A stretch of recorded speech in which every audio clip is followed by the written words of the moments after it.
Parajás Podcast.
Bom dia a todos e a todas, cá estamos novamente para o episódio número 41 do podcast Parajás, né? Um podcast que já está bastante tradicional aí e que vem discutindo temas bastante importantes para as áreas do conhecimento em geral, né? Agradeço mais uma vez por funcionar aqui como host, né? Ao Instituto Parajás, né? E parabenizo o trabalho que vem sendo feito. Então, nesse episódio de número 41, nós vamos falar sobre uma temática bastante importante que vem ganhando muito corpo na esfera científica nas últimas décadas, que é a questão animal, né, e suas implicações éticas e jurídicas.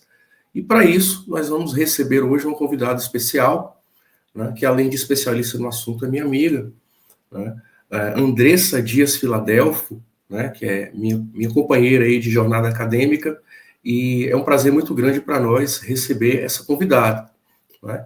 Hoje eu vou fazer aquela apresentação formal, curricular de Andressa, depois vou passar a palavra para ela se apresentar pessoalmente, fazer considerações iniciais, vamos bater aquele papo tradicional que tem o seu grau de seriedade, mas que é também descontraído e tem por objetivo atingir os mais diversos públicos. Então, pessoal aí que está nos assistindo agora, que vai nos assistir depois, ou nos ouvir, lembrando que essa live ficará gravada no canal do Instituto Parajás e em áudio nas principais plataformas de podcast, né? Amazon Music e Spotify.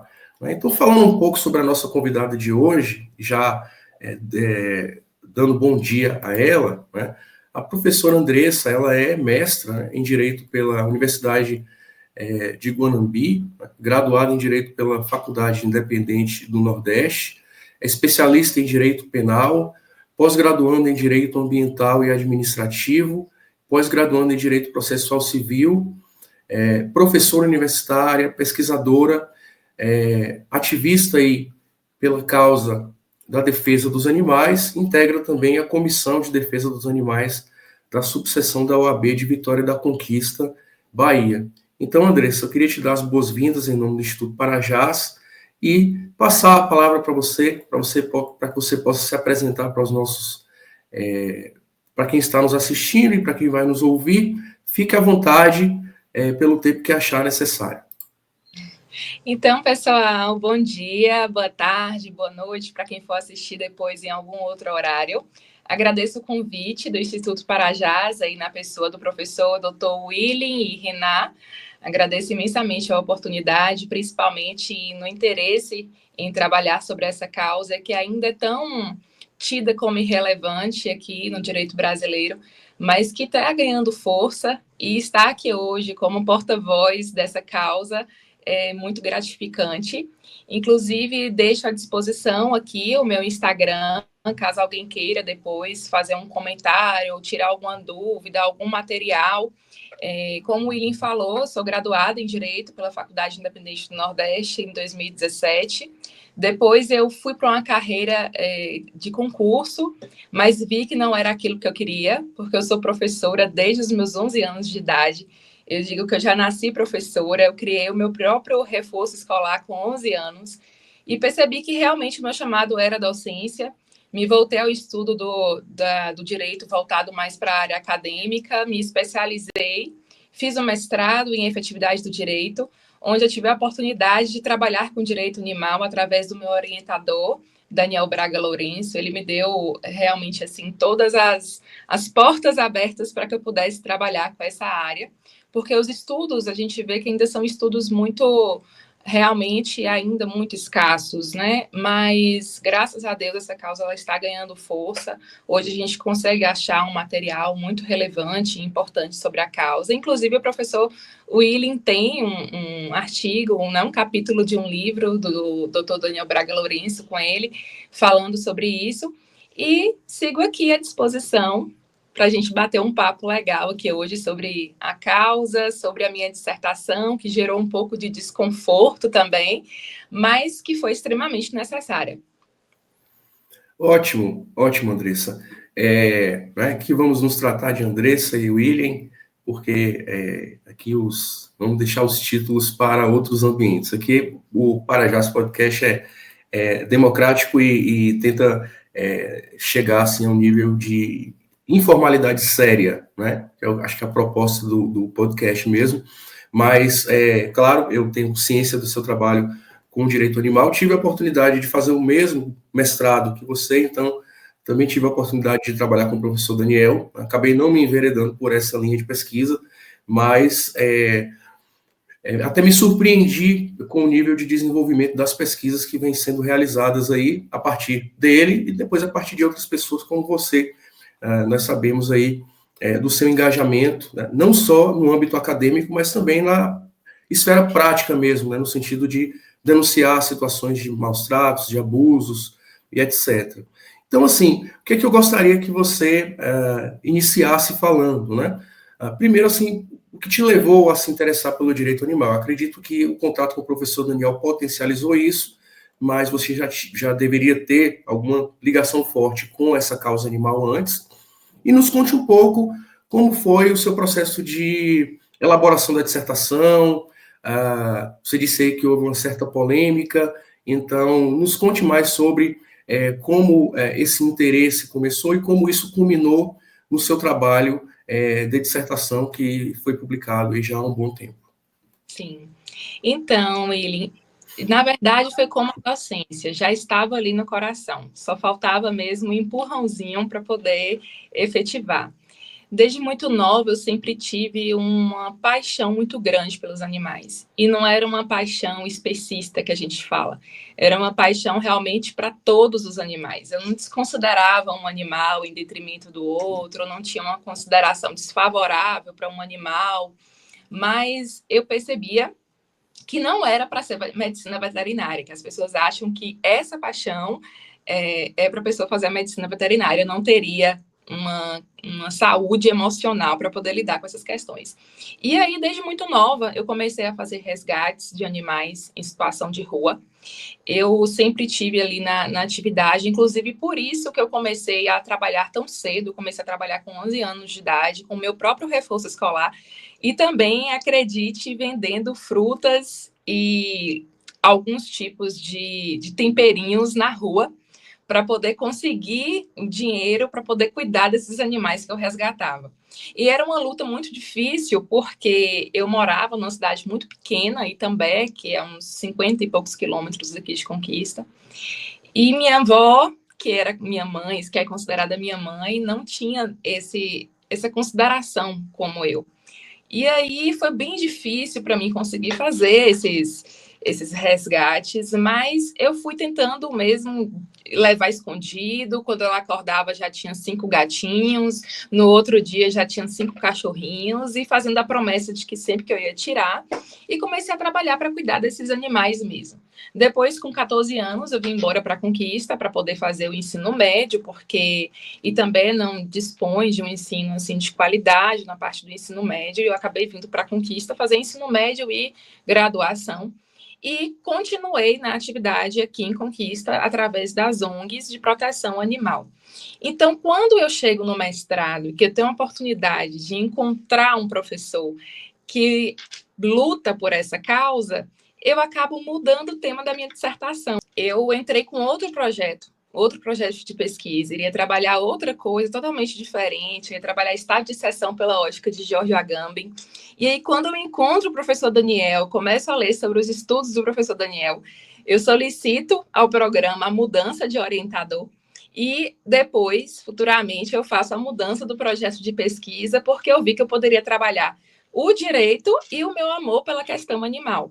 Então, quando eu vejo que eu posso fazer alguma coisa além do ativismo, mas sim uma produção acadêmica, levar o direito animal com seriedade para as pessoas, demonstrar também no âmbito aí, enquanto professora, né, de ensino superior, demonstrar que o direito animal ele ganha relevância. Então, eu me senti super realizada, vi que era isso mesmo que eu queria. Agradeci demais o professor, falei assim, Daniel, que bom que você estava aqui, que bom que eu pude mudar de orientador. Eu tinha um orientador maravilhoso também, o professor Elpídio, mas ele não trabalhava com essa vertente, e quando eu vi no professor Daniel uma oportunidade, eu não tive dúvidas e mudei. A resistência quanto ao meu trabalho, à minha dissertação, teve um pouquinho até por minha parte, porque eu trabalhei uma questão da liberdade religiosa com o sacrifício de animais não humanos nos rituais, né, religiosos das religiões de matriz africana. Eu tentei demonstrar na minha dissertação que eu não estava trabalhando numa ótica assim de nenhuma forma preconceituosa, de nenhuma forma questionar as questões doutrinárias da religião, até porque também existem outras religiões que não são de matriz africana, que realizam, né, o sacrifício de animais não humanos, mas eu trouxe essa religião por conta de um recurso extraordinário que foi julgado pelo STF, que é o recurso 494-601 do Rio Grande do Sul. E aí ele trabalhava justamente sobre isso, sobre essa constitucionalidade ou inconstitucionalidade do sacrifício animal nas religiões de matriz africana. Foi julgado como constitucional. Mas na minha dissertação eu tentei elaborar um texto visando de que esse julgado acabou sendo contraditório àquilo que diz tanto na lei de crimes ambientais, como principalmente pela própria Constituição Federal.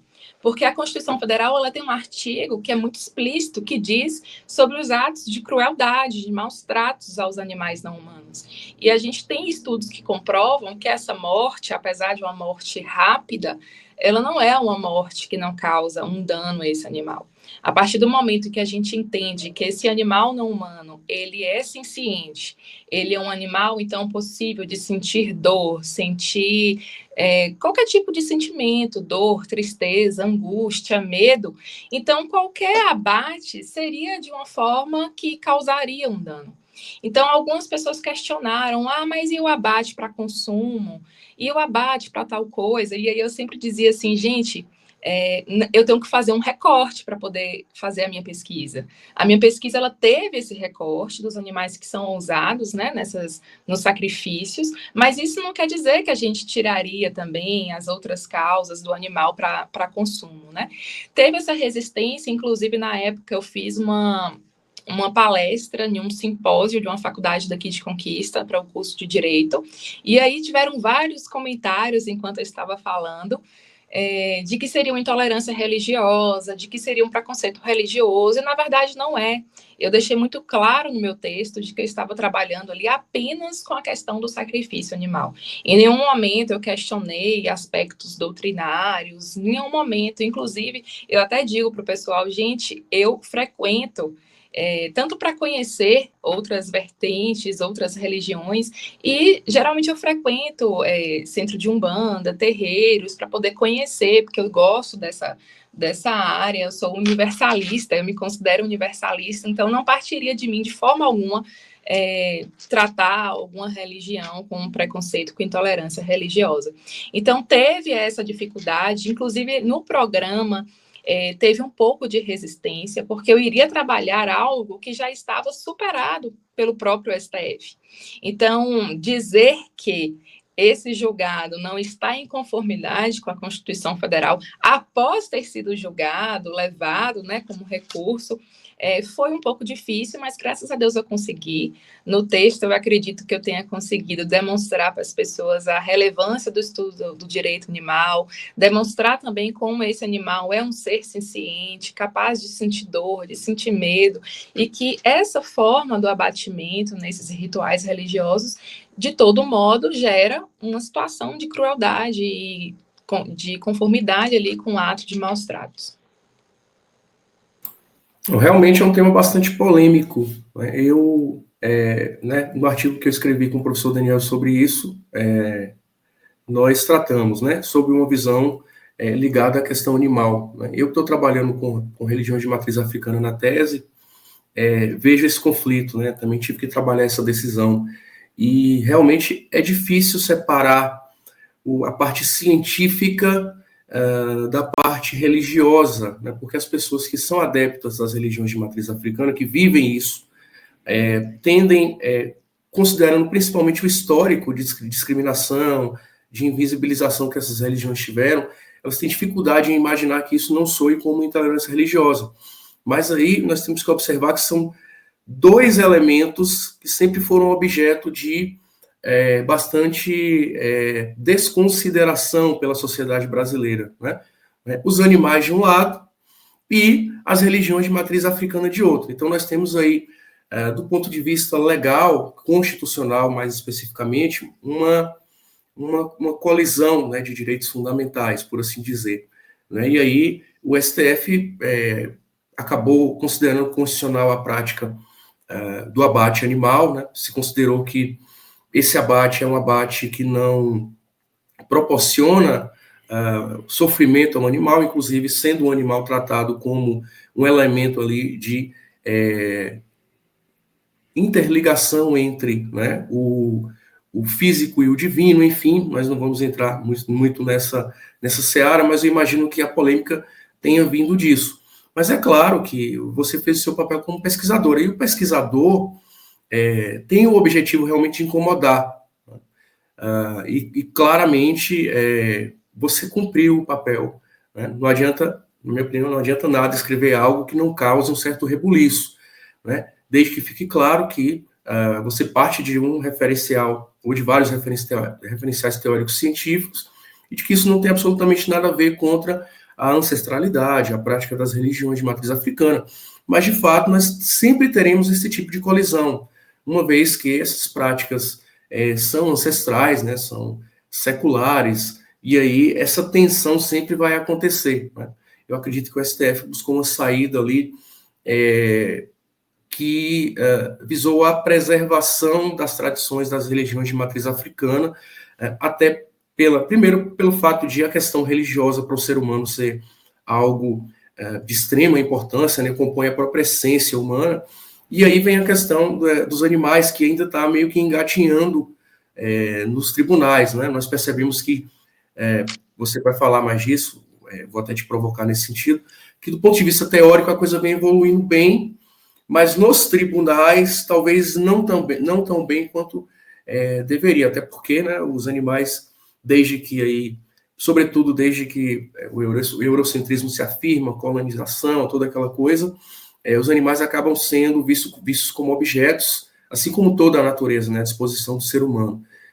E aí, para muita gente, os animais acabam sendo meios através dos quais os seres humanos podem atingir ali os seus objetivos. Mas, depois de falar um pouco sobre isso, e aí deixando bem claro que eu, sobre essa questão, não tenho uma opinião formada, até porque eu não tenho solidez teórica na parte dos animais, embora tenha empatia e tudo, eu acho que os animais, eles realmente têm uma dignidade. Já se fala na ideia de direito animal, esses direitos dos animais.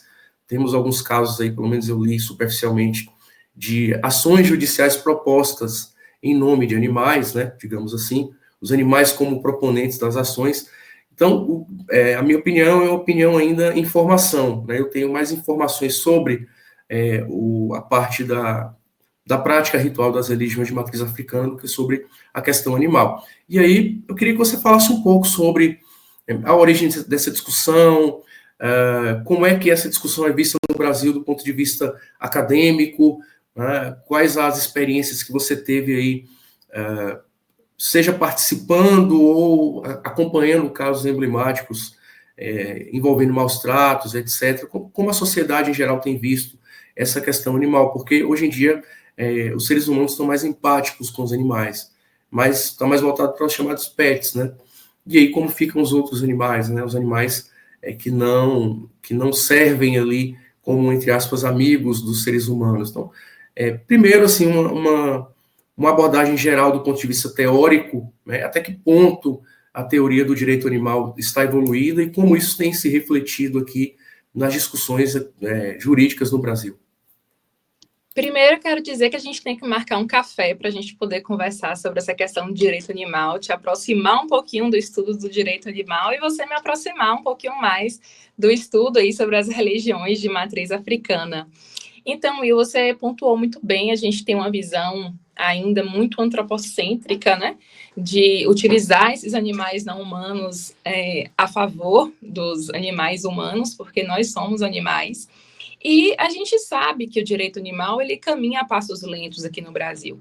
A gente tem ali o desenvolvimento de decretos e leis ali por volta de 1924. A gente tem um decreto que surge para poder proibir o uso de animais em locais de festividades. Esses animais são submetidos, né, à crueldade, a maus tratos, a gente sabe disso. Depois a gente tem em 1934 um decreto que vai falar na época ali de Getúlio Vargas sobre essa questão de maus tratos aos animais, coloca uma pena até bem irrisória para isso, mas já é uma forma de mostrar que esse direito animal ele já vem ali no Brasil há muito tempo, mas de forma lenta, né? A gente sabe que vem de forma lenta, devagar, os estudos ainda não são tão relevantes para as pessoas acham, né, que não é uma área que merece uma dedicação mesmo. Ainda atrelam muito o direito animal o direito ambiental. E aí eles acham, tudo bem, eu vou estudar direito ambiental, então eu também vou estudar direito animal, e não funciona muito assim. A gente vê de forma muito superficial a questão do animal não humano ali no direito ambiental. E outra coisa que você comentou sobre essa questão dos pets, que eu até postei esses dias no Instagram, você gosta de cachorro ou você gosta de raça? Você gosta de bicho ou você gosta de cachorro? Você gosta de bicho mesmo ou você gosta só de gato? Porque é muito diferente, né? Essa visão especista que a gente tem, na maioria das vezes, as pessoas considerarem o cachorro ou o gato como realmente alguém que é sujeito de direito, mas outro animal como a vaca, o cavalo, o porco, ele não tem sentimento, então ele não precisa desse amparo legal, desse amparo, né, do próprio ser humano. Então, a gente trabalha com esse termo do especismo. Esse termo ele está muito relacionado ao racismo, ao sexismo, que é esse tratamento desfavorável, né, para outro animal que não seja o pet. Tanto que a gente tem uma lei, que é a Lei Sanção, que vai falar sobre o crime de maus tratos, vai aumentar a pena, né, daquele caso daquele pitbull que teve as patas decepadas, mas ainda a gente vê que é devagarzinho, porque e os outros animais? Então, os pets, os cachorros e os gatos, eles têm essa pena aumentada, mas os outros animais, então, não têm. E nessa parte do julgado, quando a gente falou, né, desse recurso que eu trabalhei na minha dissertação, faz muito sentido também da gente falar da vaquejada, que a gente vê que leva em consideração ali a questão cultural, né? Mas a gente vê que existem, sim, atos de crueldade. Tanto que naquele momento o Supremo ele entende que precisa ser suspensa essa atividade porque tem crueldade. Os animais são submetidos, sim, a maus tratos, né? Mas depois a gente vê que eles criam um parágrafo ali para poder desconsiderar essas atitudes como atitudes ilícitas, como atitudes que vão causar um dano animal, dizendo que são atividades culturais de preservação da cultura ali do Estado, né? É bem difícil a gente falar sobre isso, porque ainda tem uma resistência muito grande. Eu digo pela minha própria família, para alguns amigos, a gente falar que trabalha com direito animal, as pessoas já te olham diferente. É engraçado quando você diz assim, eu trabalho com direito constitucional, beleza, eu trabalho com direito penal, beleza, direito animal. Hã? Você faz o quê? Você ganha dinheiro com isso? Como é que é seu trabalho? E sim, gente, é possível ganhar dinheiro com direito animal, é possível trabalhar com direito animal, é possível pesquisar direito animal. E eu digo assim, em todas as minhas aulas eu vou deixar uma marca de direito animal. Eu estou trabalhando, eu sou professora de ética, eu vou deixar uma marca de direito animal. Eu sou professora de civil, vou deixar uma marca de direito animal. Inclusive, nas minhas aulas de civil, parte geral, eu deixo bem marcante a área do direito animal, porque a gente vê ali naquele assunto de personalidade jurídica, de capacidade processual, eu digo assim, gente, a personalidade jurídica é o quê? Eu atributo a aptidão de ser sujeito de direitos. Então, o animal, ele é sujeito de direito, tanto que se você mata o animal, se você maltrata o animal, você está cometendo um ato ilícito. Então, assim, e aí? Aí as pessoas ficam caladas, assim, tem aquele burburinho, pronto, então. Eu falei assim, então, pronto, a gente já sabe que ele possui personalidade jurídica porque ele tem aptidão para possuir direitos. Bora ver aqui agora a capacidade. Ele tem uma capacidade de direito, mas ele não vai ter, consequentemente, a capacidade de fato. Aí a gente entra em outro assunto, que é da incapacidade, né? Quando a gente trabalha com personalidade jurídica, com capacidade, depois a gente trabalha com a incapacidade absoluta e a relativa. Então, eu digo assim, gente, ele possui a personalidade, ele possui a capacidade de direito, mas o que está faltando? Ele não consegue exprimir, né, ali, praticar os atos da vida civil sozinho. Então, ele vai precisar de um representante. Então, hoje a gente já tem causas que os animais, eles estão ali no polo ativo, né, sendo representados, e é assim mesmo que tem que funcionar. Infelizmente, a gente, como a gente sempre diz, assim, estamos caminhando a passos lentos, mas estamos caminhando, isso que é o importante, né? Então, a gente já tem animais como autores, animais recebendo danos morais e danos materiais aí pelos crimes de maus tratos, e é isso mesmo que tem que acontecer, porque se a gente analisar o nosso Código Civil, a gente vê isso, de que o que é ser considerado pessoa, o que é possuir capacidade, personalidade, então o animal possui, então por quê não colocar isso em prática, né? A gente diz assim que o direito está caminhando, falta a gente ver mesmo essa justiça sendo efetivada. Então, esses casos ainda surgem de forma isolada, a gente sabe da resistência, a gente tem resistência no próprio âmbito acadêmico, a gente tem resistência na própria OAB, eu faço parte da Comissão de Defesa e Proteção Animal, a gente vê que as pessoas acham assim que é uma comissão que não faz nada, é uma comissão que está estudando algo que é irrelevante, deveríamos estar olhando outras causas que são mais importantes. É sempre essa desconsideração da valorização, né, do estudo do direito animal mesmo.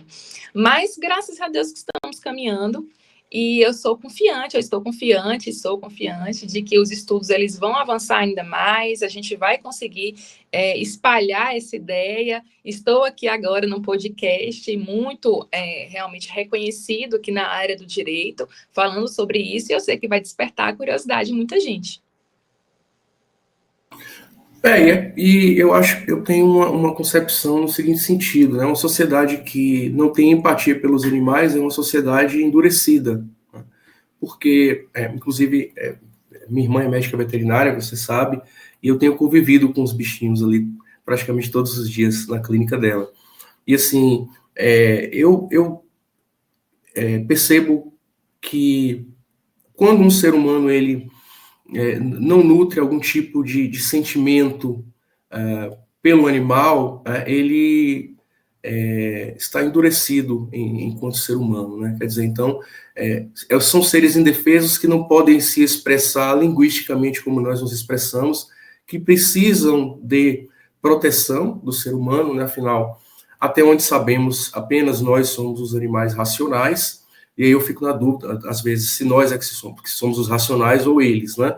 Porque enquanto eles, né, os animais em geral, viveram em harmonia com a natureza durante o tempo em que nós não existíamos, né, ou existiam apenas os povos integrados à natureza, nós viemos com essa ideia antropocêntrica no sentido de subjugar toda a natureza. E como você disse, o direito ambiental é uma linha interessante, mas o direito animal merece, sim, a autonomia na medida em que vão ser tratadas questões aí, diversas. É claro que a fauna está envolvida no meio ambiente, na verdade, tudo, né, está envolvido no meio ambiente. Então, a discussão relativa ao meio ambiente, ela é super extensa, e o direito animal merece a sua abordagem específica. E aí, é claro, do ponto de vista geral, né, como é que nós vamos enxergar os animais como sujeito de direitos ou como objetos, né? O direito civil ainda tem,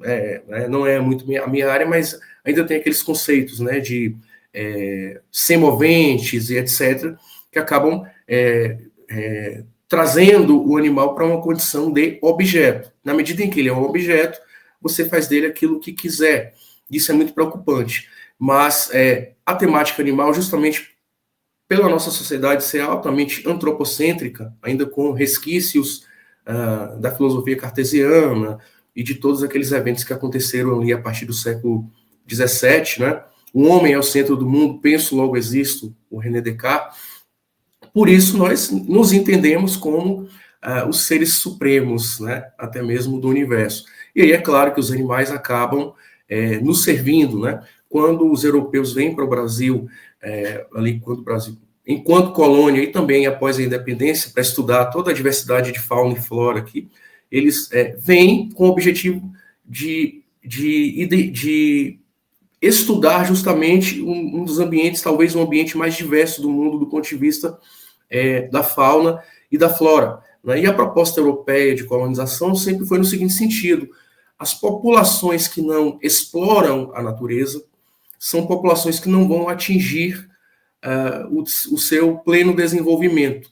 Então, muitos autores, né, da época, inclusive autores que foram partidários de teorias raciais, né, de inferiorização dos povos originários, diziam o seguinte: né, esse povo não tem margem para se desenvolver sozinho, porque é um povo que não explora a natureza. E ao não explorar a natureza, também não explorava os animais. Então, eu acredito que a sociedade brasileira, como se desenvolveu, né, com base nesse pensamento provinciano, né, até hoje, vê os animais como um meio, né, e não como agentes que têm vida própria, né, como você falou, são seres sencientes, mas eu vejo que a coisa está avançando, né. Claro que começa pelos pets, e aí a gente fica triste, porque as pessoas querem desfilar com seus cachorros de raça belíssimos, né, e percebemos que os animais acabam virando símbolo de status, né.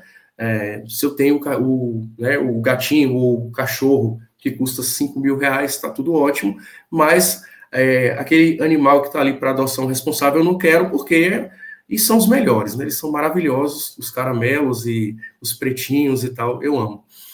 Se eu pudesse ter aqui, eu teria um, porque são fiéis demais.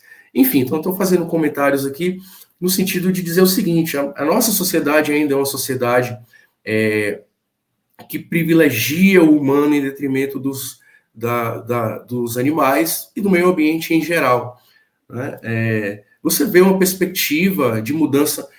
Claro que, do ponto de vista acadêmico, você já disse que tem resistência e tal, isso é um reflexo do que é a sociedade, mas nós sabemos que se o mundo continuar assim, não teremos uma vida útil muito grande.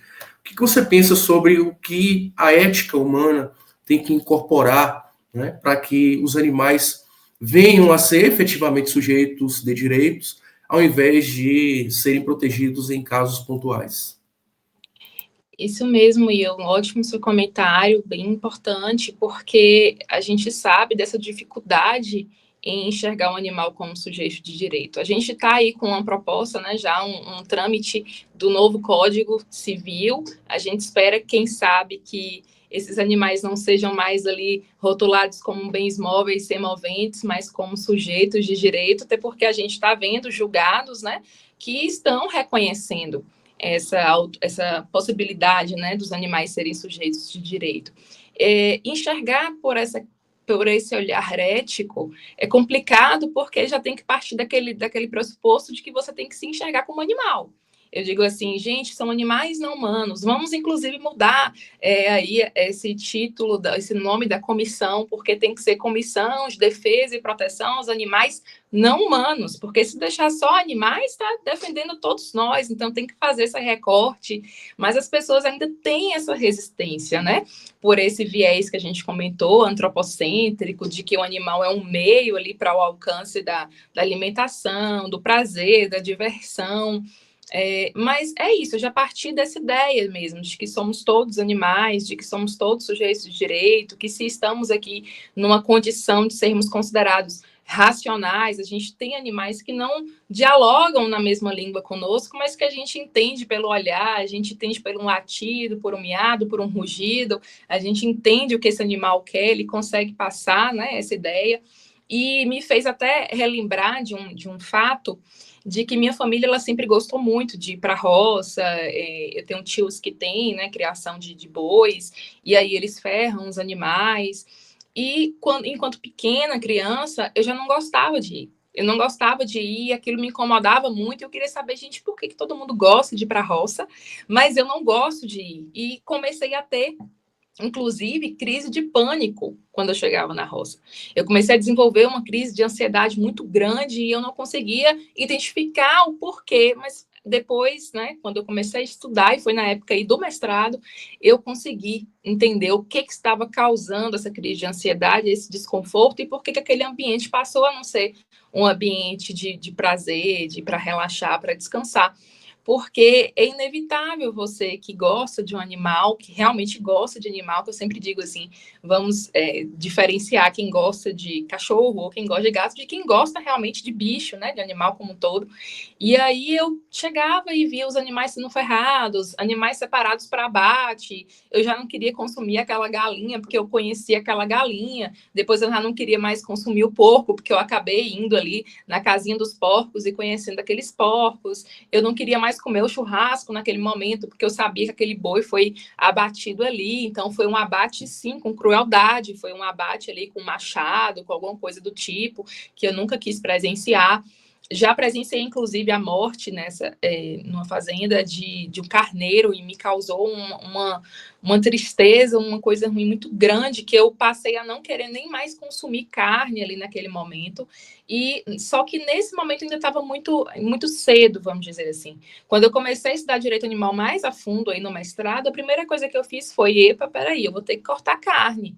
Não vai fazer sentido eu trabalhar com direito animal e consumir carne. É igual tem um meme no Instagram, eu gosto de postar assim para causar um ribuliço, que traz, você tem um irmão veterinário, se ela ver, ela vai me matar, que traz um meme assim, de um cachorrinho.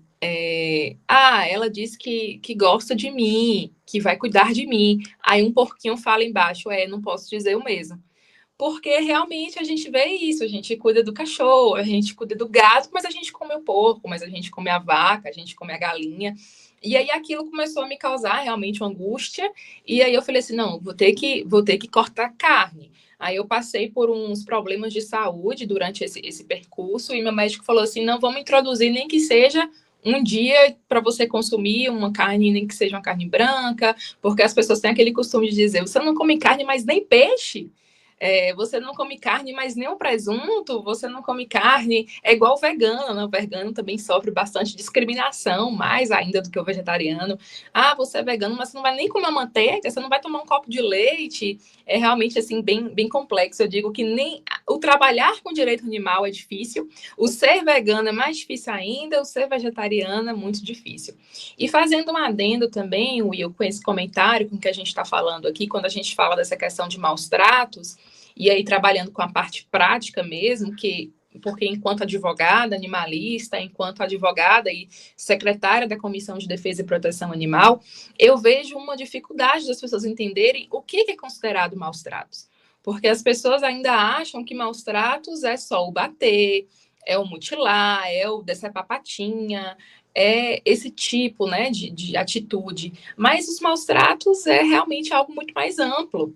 Então, se você tem maus tratos, inclusive psicológico, de você deixar o animal por muito tempo sozinho. Já tive, inclusive, agora uma queixa de um tutor que viajou e deixou o gato há uma semana só. Então, a gente já está averiguando esse caso, né? Não, mas não é maus tratos porque eu deixei comida, eu deixei 3 vasilhinhas de areia para ele fazer as necessidades dele. Mas, gente, é a questão psicológica, né? Esse animal submetido à angústia, à ansiedade por separação, à solidão, isso também é considerado maus tratos. Um animal que está acorrentado, e eu chego assim, gente, não pode deixar um animal acorrentado, o sol está quente, é uma corrente de ferro, não dá. Ah, mas se eu não deixar acorrentado, ele vai fugir.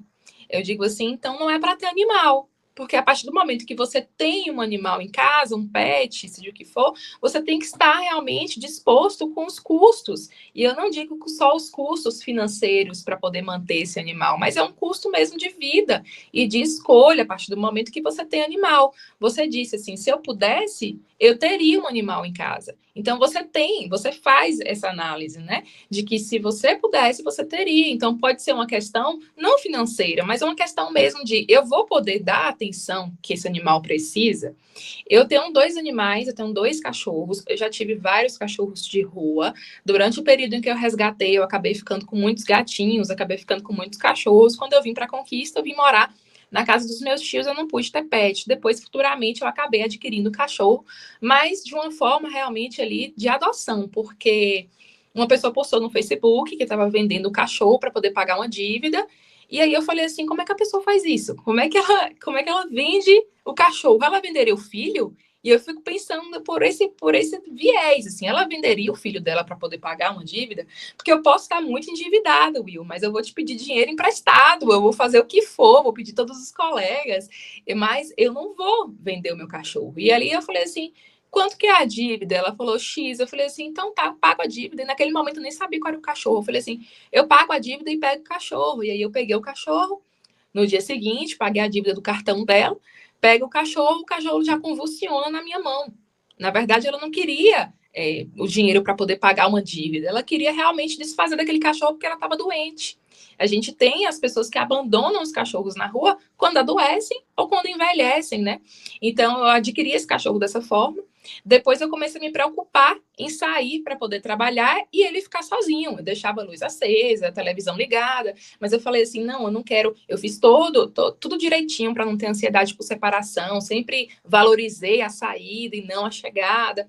Mas eu ficava preocupada com ele sozinho. Eu falei assim, não, eu vou ter que adotar um outro pet. Mas aí eu fiquei segurando até que bombou aqui em Vitória da Conquista um caso de animais que estavam sendo maltratados.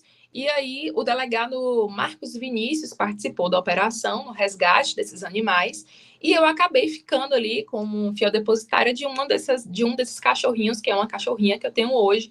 Eu já tinha Augustinho e aí agora eu tenho um Bebel para poder fazer companhia ao Augustinho. E as pessoas ficam brincando, tá faltando o Linneu. Eu falei assim, pelo amor de Deus. Pelo amor de Deus, não, porque eles são de raça, então eles têm realmente uma despesa maior, requer mais atenção. Eu digo assim, um vira-lata é muito mais prático, um caramelo é muito mais prático, porque eles adoecem com bem menos frequência, eles têm uma saúde, e eu digo assim, eles têm uma doação muito maior também. Eu que já tive animal que não é de raça, né, animais SRD, eu digo assim, é diferente. Não que os meus não me amem, mas realmente o vira-lata, o caramelo é diferente. Por isso que eu digo, gente, não compre, adote. Não, realmente você tocou num ponto importante, que é essa questão do abandono, né? Essa questão do abandono já revela que o ser humano não tem um compromisso com a figura do animal enquanto sujeito de direitos, né?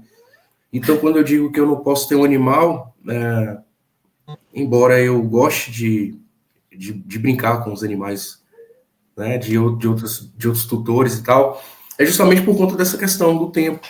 Então, que tempo eu poderia doar para aquele animal? Né? Vou deixar o animal preso num apartamento, eu vou ter tempo de levar esse animal para, sei lá, tomar sol, passear, se divertir, né?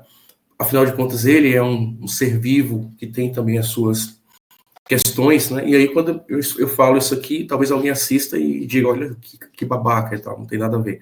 Mas a responsabilidade, né, que é uma responsabilidade afetiva, né, que é talvez até maior do que a responsabilidade afetiva com o humano, porque com o humano você conversa, o humano ele raciocina, você consegue contornar certas situações, e com o animal não humano, a comunicação existe, é claro, né, eles são bem expressivos e tudo, mas a coisa é mais difícil, eles precisam mesmo de um acolhimento, de uma atenção, não apenas de comida e de água, né? Então, antigamente se criava animal assim, né? Aqui nada, deu comida, deu água, deixa aí, né? Mas a sociedade vai avançando nesse ponto, né, de um modo geral, e isso também vai englobando a questão animal. Mas eu queria que você me falasse um pouco agora, né? Não, eu queria contar um caso, né? Eu morei durante 25 anos ali ao lado do antigo Clube da Derruba, né? Que era o local onde aconteciam as vaquejadas em Vitória da Conquista. E eu nunca fui, assim, fã de vaquejada, né? Assim, respeito quem entende como uma questão cultural, e eu acredito que seja, de fato, uma questão cultural, né? Mas existem tradições culturais aí que podem ser revistas, né? Por exemplo, a farra do boi em Santa Catarina, cuja inconstitucionalidade já foi declarada pelo STF, e aí, como eu vivi do lado, né, eu ouvia os bois sendo sacrificados, porque eles, naquela época, quer dizer, eu era bem mais novo, então eles eram sacrificados com machadadas mesmo. Então eu ouvia o animal urrar, né, porque após o evento, aqueles animais que sofrem lesão, alguma coisa, né, eles geralmente são sacrificados. E aí eu sempre desenvolvi uma resistência, assim, então eu nunca fui, eu acho que eu já fui algumas vezes em alguma festa que estava acontecendo durante a vaquejada, mas eu nunca gostei, eu sempre achei algo agressivo, assim, tenho pessoas relativamente próximas a mim que gostam e tal, e assim, eu respeito, mas eu entendo também que é uma prática que deve ser analisada de forma diferente, por exemplo, do que acontece com os abates rituais. Eu acho que, por mais que exista ali segundo estudos, o sofrimento do animal, acho que é incomparável com o que acontece quando se fala em rodeio, vaquejada, então tudo isso para mim é bem complicado. Mas a sociedade, ela tem também esportes de elite, né, que utilizam animais, então esses esportes vão sofrer, será alguma ingerência governamental, tipo hipismo, turf, né? Então ali, quem pratica, aqueles animais são cuidados, claro, de forma muito melhor que nós seres humanos aqui, porque eles monetizam, né, eles trazem ganhos, mas eles são submetidos ali a treinamentos, né, que não são treinamentos simples, né, são treinamentos que exigem, eles se lesionam, etc, etc. E aí, será que a sociedade está preparada para intervir nos esportes considerados esportes que são de elite? Porque a vaquejada é considerada um esporte por quem pratica. A vaquejada é um esporte mais popular, né? E aí, será que se alguém levasse discussão sobre aquelas corridas de jockeys para o STF, será que haveria ali tanto burburinho? Então, existe também uma questão de fundo interessante sobre o que representa aquilo que a elite aprecia e aquilo que as pessoas mais... as pessoas que pertencem ao povo, no sentido de sociedade não elitista, apreciam. Mas eu queria que você falasse um pouco da Comissão de Defesa do Direito Animal da OAB, né, que tem aqui a atuação em Vitória da Conquista, e que você representa aqui também. Quais são os planos para essa comissão? O que vocês vêm fazendo? Que dificuldades vêm enfrentando? Quem vem ajudando vocês aí nesse processo? As autoridades, os próprios integrantes da OAB? Como é que tem sido essa experiência para você? Eu tenho colegas maravilhosas na comissão, doutora Michele, doutora Carol, doutora Italana, somos aí apaixonadas por animais e pela causa. Graças a Deus que a gente tem, assim, muita coisa em comum, então a gente compartilha os mesmos ideais, as mesmas ideias, uma acaba ali complementando algo que a outra já pensava.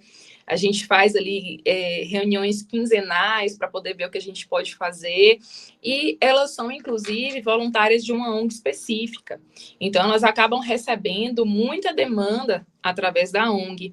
Eu, enquanto advogada, enquanto professora, recebo também muita demanda, porque as pessoas sabem ali que eu me envolvo com a causa animal, então me chamam para resgate, me chamam para poder fazer uma denúncia. Eu digo assim, gente, não dá, tá congestionando o WhatsApp, tem que fazer uma denúncia, faz um boletim, nem que seja online, vai na delegacia, chama a polícia. As pessoas às vezes ficam assim, o que eu vou fazer? Eu tô vendo a situação de maus tratos, eu digo, faz um boletim de ocorrência, liga para 190. Então, a gente da comissão, a gente tem um papel também de passar esse conhecimento adiante, a gente realmente ali conversa e acaba mostrando para a população que eles precisam trabalhar junto com a gente, né? Sozinhos a gente não consegue. A gente tem uma resistência por parte do município, que a gente cobra algumas coisas ali do município, a gente tenta contato, dizem que o contato pode ser ali direto, pelo e-mail, mas aí você manda o e-mail e não responde, então agora a gente já vai fazer de uma forma mais burocrática, a gente está fazendo agora ofícios para poder conseguir ter acesso. A gente tem dificuldade também de que esses boletins de ocorrência, essas causas que chegam na delegacia sejam realmente instaurado um inquérito, e aí a gente entende porque é uma sobrecarga de trabalho, a gente vê que, né, que os profissionais eles estão sobrecarregados, são muitas coisas, e às vezes eles pedem que a gente já chegue com indício de autoria, materialidade, com o inquérito quase pronto. E a gente da comissão não tem esse papel, esse poder é deles, né, de poder fazer investigação e tal. A gente, às vezes, tem que fazer um pouquinho a mais, um pouquinho além ali do que o papel da comissão para poder ter realmente um inquérito instaurado. A gente vê que chegam muitas causas, muitas queixas, muitas denúncias ali de maus tratos, mas poucos são levados adiante. E aí também eu acredito, que por uma desvalorização ainda da questão animal, e também por essa questão de sobrecarga mesmo, de trabalho, de demanda, né? Mas a gente da comissão, a gente faz um papel muito ativo em demonstrar ali para a sociedade, tanto para a classe dos advogados, como para a sociedade como um todo, dessa questão do direito animal, explicar o que são maus tratos, fazer posts no Instagram, onde a gente demonstra ali para a sociedade o que é considerado maus tratos, o que não pode ser feito, o que deve ser feito, né, quando presenciar algum tipo de atitude assim. E agora a gente está aí tentando pressionar o município. A gente tem aqui o chamado CASA, que é um hospital, vamos dizer assim, uma clínica veterinária popular, mas a gente vê que ainda está caminhando muito devagar, ainda está assim com muita dificuldade, a gente não tá conseguindo ter acesso ali a muitas informações que deveriam ser públicas, a gente não consegue assim, ter um diálogo muito próximo com o município, e a gente, enquanto comissão, precisa, a gente tem aí processos em andamento contra o município, onde a gente participa, a comissão participa, tenta participar como amicus curiae, a gente tenta ali estar nessa parte processual, mas a gente vê realmente essa dificuldade de ter esse acesso maior para que a gente consiga efetivar o direito que a gente trabalha, efetivar os nossos ideais. Mas a comissão, além desse papel, vamos dizer assim, na parte burocrática, a gente funciona também ali como um grupo de amigas, além de advogadas, de poder pedir uma ajuda.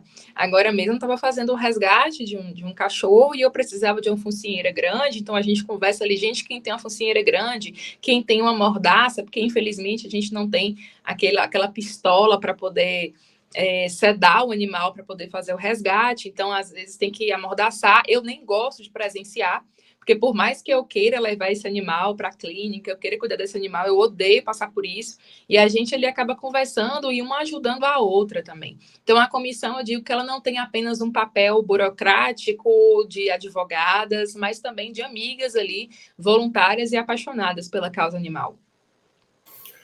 O que a gente espera, né, das comissões da OAB, é que elas tenham uma efetividade prática, né? A OAB, enquanto instituição essencial, né, não só a administração da justiça, né, porque a advocacia é essencial, como também ao desenvolvimento da própria sociedade, né, uma instituição que sempre esteve ligada aí a eventos de vanguarda, e nós esperamos que esse seja o papel das comissões. E a Comissão de Direito Animal tem muito trabalho a desenvolver, e é muito importante que exista, justamente para dizer, olha, estamos aqui, e somos importantes, porque eu acredito que vocês ainda precisam dizer isso, né? Muita gente deve imaginar que seja uma comissão inútil, né? Eu acredito que é muito mais útil do que comissões que envolvem áreas tradicionais do direito e que ficam discutindo teoria ali, né? Enquanto a Comissão de Direito Animal ela é majoritariamente prática, né? Porque vocês têm a teoria ligada à pesquisa do direito animal, você no seu caso, mas é o tempo inteiro lidando com denúncia, né? Então, assim como a Comissão de Prerrogativas, por exemplo, que tem uma demanda absurda para com os advogados, que são animais humanos, né? Vocês têm ali um papel de defender as prerrogativas constitucionais dos animais não humanos. Então, eu queria pontuar que eu acho bem interessante essa ideia da OAB em trabalhar com as comissões, né? E realmente, mas o que eu sempre digo, né? O advogado é o calo, né, no pé, ou a pedra no sapato do Estado, né? Porque o advogado existe para representar os direitos individuais, né? E aí, quando isso conflita com o Estado, eu digo Estado em sentido amplo, né, as dificuldades aparecem, e é normal, até porque nós sabemos que aqui, do ponto de vista municipal, há um problema com o lidar com a causa animal, né? É só andarmos pelas ruas, a quantidade de animais abandonados, animais que nascem, crescem nas ruas e não têm ali os cuidados é grande, nós não temos um centro de zoonose, então há uma série de questões, tá? Bem, eu estou bastante satisfeito com o nosso bate-papo. O que é que eu queria fazer agora com você? Te franquear a palavra para você falar o que você quiser, assim, pode comentar sobre qualquer ponto que achar, e no momento que achar adequado também, fazer aí considerações finais, né, para os nossos, aqueles que estão nos assistindo agora, os que vão nos assistir ou nos ouvir posteriormente, para a gente poder encerrar o nosso papo aqui, que eu achei maravilhoso, e a bola está contigo. Que honra, meu Deus! Então, eu estou aqui para fazer um convite, é um convite mesmo, para que a gente tente abandonar esse pensamento tão antropocêntrico, tão egoísta, tão destrutivo. A gente tem um Estado aí que deve defender a fauna e a flora, mas somos aí parte desse Estado, o elemento principal, vamos dizer assim, enquanto sociedade. Então, eu digo que esse movimento de libertação animal, ele precisa de todo mundo.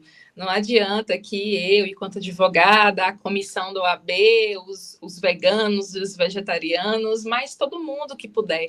E eu digo assim, vai muito além do deixar de comer carne, do deixar de comer alimentos de origem animal, mas é realmente um movimento que te coloca na posição assim, não, eu vou enxergar esse ser como sujeito de direito, eu vou enxergar esse ser como possuidor ali de sentimentos, possível de dor, de tristeza, de angústia. Então, eu tento fazer esse convite para que vocês, enquanto aí, quem está assistindo, enquanto profissionais da área, estudantes, ou até mesmo quem não é da área, a fazer essa imersão. Eu digo que é imersão nesse projeto de libertação animal. E eu postei esses dias no Instagram um vídeo bem interessante de como que seria esse movimento inverso, a libertação animal funcionando ali com o animal humano, né? E aí é um contraponto bem interessante. Eu vou estar postando de novo. Peço aí para quem puder se interessar pelo tema, pode me seguir nas redes sociais, eu estou aberta para os comentários e dúvidas, para a gente trocar também demandas, que tem talvez alguém que esteja aí assistindo, que tem algo para poder complementar, que vai assistir depois. E aí eu vou estar postando esses memes, esses vídeos que eu cito aqui. E faço também indicação de um livro que mudou muito a minha percepção. Durante o mestrado, eu li esse livro e me fez realmente repensar tudo que é o livro Libertação Animal, do Peter Singer. Então, eu indico esse livro. Vou até colocar no meu Instagram depois a indicação, porque alguém pode assistir, né, e querer a indicação desse livro. Ele vai te gerar angústia. E eu digo assim, tem um autor que o Will com certeza conhece, que é o Lenny Streck, que quando a gente vai ler ali o que ele fala de direito, na parte de direito e literatura, eu sou professora também de Direito e Arte, e eu trabalho com os meus alunos ali de Direito e Literatura, e ele traz um aspecto bem interessante. Ele diz assim que o direito à literatura ele causa angústia. E aí as pessoas, às vezes, elas não querem sentir essa angústia. E o direito animal também. Eu digo que o direito animal também, ele causa essa angústia. Um dia eu passei por uma situação onde eu disse assim para a pessoa, ela estava comendo, estava um prato dela e tinha 5 corações de galinha. Aí eu falei, meu Deus, tem noção que tem 5 galinhas mortas no seu prato? Aí a pessoa falou assim, não fale isso não, eu não gosto quando você fala, porque eu fico pensando depois. Aí eu pensei assim, entendi, ela não quer sentir essa angústia que o direito animal traz, ela realmente incomoda, né? Como a gente fala, fazer ciência, fazer pesquisa, é bom trazer esses temas que incomodam, e o direito animal, ele vai gerar essa angústia, mas eu te convido a sentir essa angústia, é um livro realmente que vai te fazer repensar o direito animal, e sigo aqui à disposição, tanto aí do podcast, da pesquisa de vocês, estou aqui à disposição para a gente trabalhar mais sobre esse tema ou algum outro que tenha relação, porque eu digo que o direito animal está atrelado ao direito penal, ao direito civil, ao direito processual, ao direito ambiental, e eu sigo à disposição, tanto do Instituto Parajás, agradeço mais uma vez a oportunidade, muito obrigada ao Instituto Parajás, como também aqui a pessoa do professor William, que é meu colega aí da carreira acadêmica, e o Renan, que eu estou conhecendo um pouco, nem sei se eu pronunciei o nome dele certo, mas eu estou conhecendo agora e já sou muito grata aí pelo convite e oportunidade de estar aqui trazendo um pouquinho do direito animal para vocês. Então, gente, vocês tiveram a oportunidade agora de ter uma aula sobre as questões éticas e jurídicas envolvendo o direito animal, né? A professora Andressa citou aí o Peter Singer, né, que é um autor clássico do direito animal, e é isso, né? Eu acho que nós só mudamos de posição nas nossas vidas quando nós sentimos angústia, e a literatura, a arte, de um modo geral, né, e também a questão animal que toca eu digo, em caixinhas que estão ali fechadas no nosso cérebro, né? Então, vamos fechar a caixinha do comer o animal, vamos isolar a parte da morte dele, etc., de como ele morreu e tal, e vamos ficar só com a parte gostosa que é a comida. Então, o ser humano lida com isso o tempo inteiro, na esfera animal e em outras questões também, e abrir essa caixa não é tão simples, né, para muita gente, inclusive para muita gente que tem percepção crítica e etc. Então, eu acredito que seja uma das caixinhas mais difíceis, né, porque quando se pensa em assistir algum documentário, se pensa em ler um livro que vai trazer ali a verdade nua e crua de como os animais são tratados, a pessoa prefere, às vezes, não ter contato com aquilo. Então, o convite da professora Andressa é super interessante e, enfim, eu recomendo sempre que as pessoas busquem sentir algum tipo de angústia na vida, porque é a partir da angústia que você reflete e muda padrões de pensamento, etc., né? Então, gente, quer falar mais alguma coisa, Andressa? Ou já encerrou a sua fala? Já encerrei, mas eu estou à disposição futuramente aí para quem for assistir, podem me chamar para a gente bater um papo, continuar esse papo. Perfeito. O Instituto Parajás agradece a presença da professora Andressa Filadelfo. Foi um bate-papo maravilhoso sobre um tema relevantíssimo e, às vezes, pouco debatido, né? Eu fico honrado por ter mediado essa conversa aqui. E nós vamos chegando, então, ao fim do episódio número 41 do podcast Parajás. Brevemente voltaremos com outros, né? Tá bombando aí, já tivemos um na quarta-feira, outro no sábado, e vamos tentar sempre trazer bons conteúdos. Para quem não pôde ver, a gravação vai permanecer no YouTube, esse bate-papo, e depois também, quem quiser ouvir apenas os áudios, né? No caso da professora Andressa não vai ter problema, mas quem não quiser olhar para a minha cara, por exemplo, eu acho perfeitamente razoável, pode escutar só o áudio lá. Tá? Brincadeira, viu, gente? Então, encerramos aqui, gratidão, e nos vemos no próximo episódio. Tchau, tchau. Tchau, tchau.